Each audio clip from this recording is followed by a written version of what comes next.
Una mossa molto strana dal punto di vista del tempo, è sicuramente fuori tempo, perché lui rivendica l'autonomia in base a una Costituzione che è in vigore dal 2001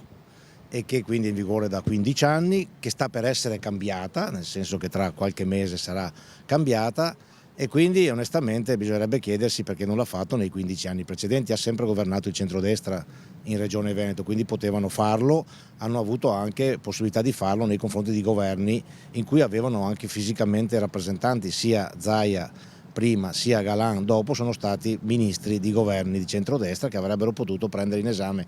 delle richieste se fossero state fatte. Io credo che il governo risponderà quello che dovrà rispondere, che c'è una disponibilità naturalmente con gli strumenti legislativi che saranno in quel momento disponibili, e quindi la discussione a nostro avviso dura poco, nel senso che se, come tutti ci auguriamo, verrà varata nel prossimo mese di ottobre, entro l'anno, quindi la prossima Costituzione, l'autonomia dei Veneti, può intraprendere un negoziato corretto che avrà un percorso lineare sul piano istituzionale, a cui il governo non potrà dire di no, e nel quale il Parlamento potrà votare che su materie molto importanti ci sia la possibilità di esercitare da parte del Veneto un'autonomia più forte, la scuola, il lavoro, le politiche sociali, le politiche culturali, l'ambiente, il turismo, solo per ricordare i più importanti. Quindi ai Veneti noi diciamo: se volete l'autonomia responsabile, differenziata, come rafforzata, come è giusto che si possa praticare, la strada maestra è votare sì al referendum per la riforma della Costituzione.